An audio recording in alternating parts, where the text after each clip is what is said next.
e so che alla mia età molta gente è già in pensione, però la vedo molto triste la gente in pensione.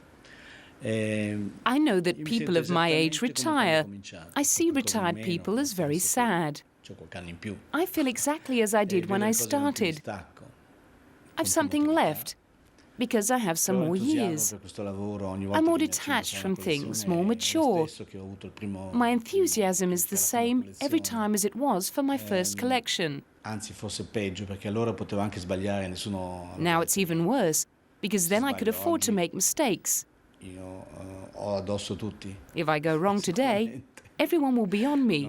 Alcuni non aspettano altro che di Some are there waiting for it. La mia creatività, qualche falla, qualche mancanza.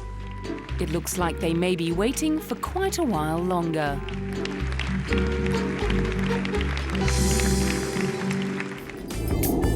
Coming up, Michelangelo.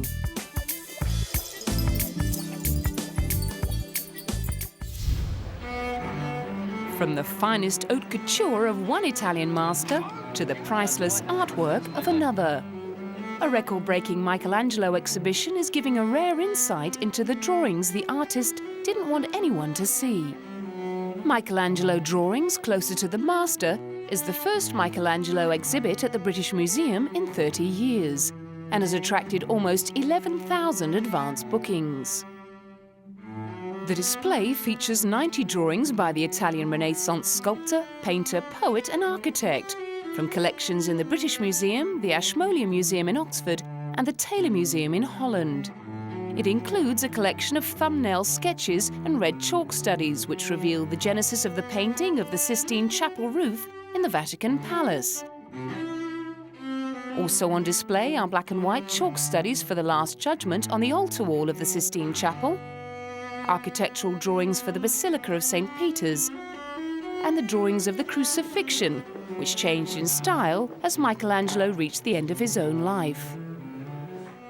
Well, Michelangelo had a very, very long career. We know that he was working as an apprentice at the age of 12, and he was working until right at the end of his life when he was 88. And he did all sorts. He was a painter, he was a sculptor, he was an architect, and as you say, he was a poet. And you see all those, the thing that links all of those, except for poetry, is drawing. He before he began to paint, to sculpt, to think about designing a building, he would do that on paper. Drawing was central to everything he did. Born in Tuscany in 1475, Michelangelo was the best documented artist of the 16th century. Despite his low opinion of painting, he created two of the most influential fresco paintings in Western art, on the ceiling and altar wall of the Sistine Chapel in Rome. Chapman pointed out Michelangelo himself would not have wanted people to see the technical work that went into his final masterpieces.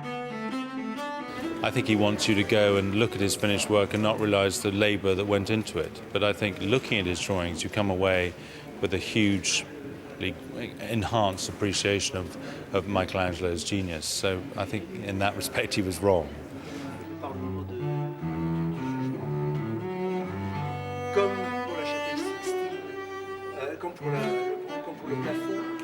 Chapman believes the collection at the British Museum sheds a unique light on the man behind the masterpieces and his techniques.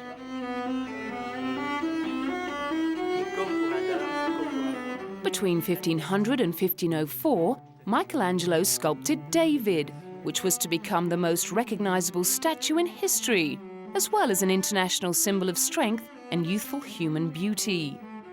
I think you do gain an understanding about Michelangelo by looking at his drawings. You first do get an idea that how amazingly hard-working he is, how driven he is. He's not somebody who's going to accept the mediocre. He's always going to keep on working and refining and working out ideas on paper until he's reached a satisfactory conclusion. And the other thing that we see is a really great religious artist. Michelangelo was somebody who really believed in heaven, believed in hell, and that gives his religious art an incredible power.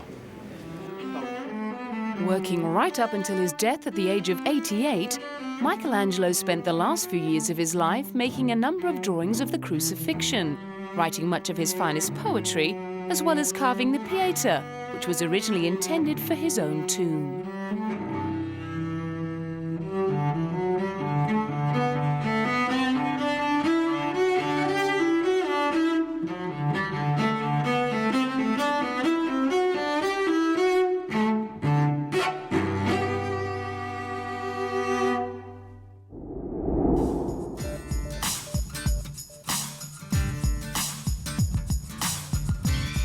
Having acquired a taste for Italian craftsmanship, you might want to drive away in one of these.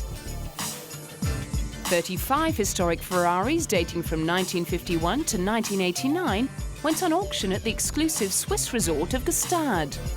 The top lot, a 1961 Ferrari 250 GT, fetched over 1.5 million Swiss francs. Yellow, blue, white, silver, black, and of course red. There was one for every taste at Bonham's annual Ferrari sale in the exclusive Swiss resort.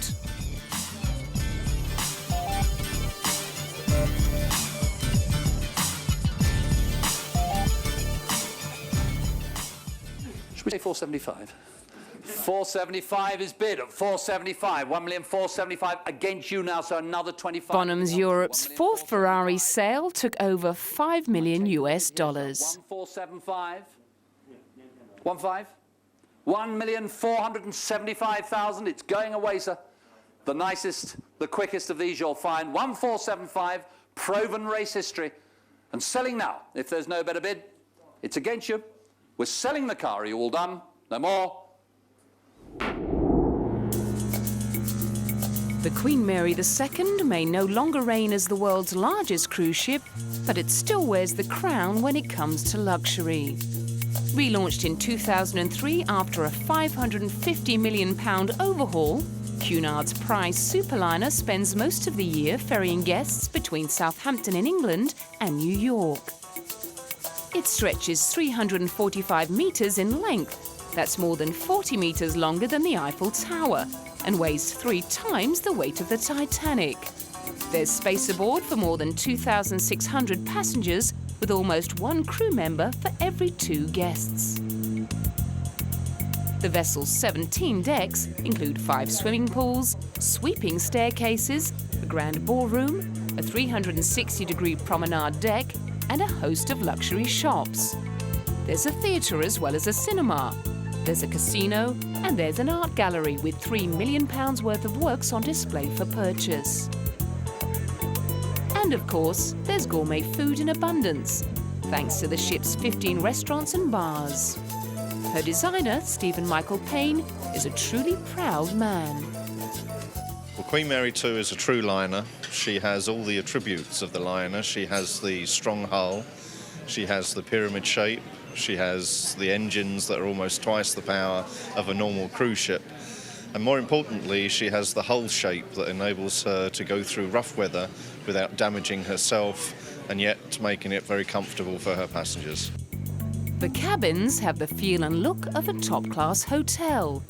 Each Queen Mary II stateroom is matched with a reserved table at one of the ship's Seaview restaurants, and complimentary room service is available 24 hours a day.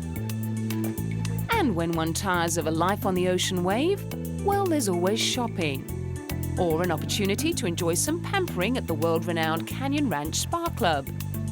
If you're into health and fitness, there's a state-of-the-art gym and weight room, plus a well-equipped sports deck.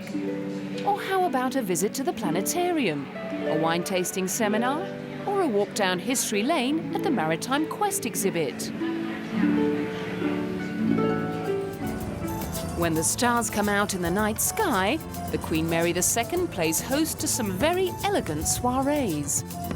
Dancers sweep across the Queen's Room, hors d'oeuvres are served in Sir Samuel's wine bar, there's jazz in the Commodore Club, musical shows in the Royal Court Theatre, or you can spin over to the casino with its tuxedoed croupiers, then head down to the G32 disco.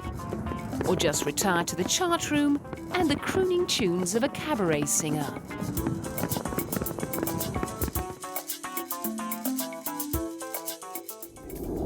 Next time on Desire, a look at the very glamorous life of Nicole Kidman. We go backstage with Italian icon Valentino we sneak a peek inside the world's most expensive car and take a tour of the very royal Monaco. Remember to be careful what you wish for. You may just get it.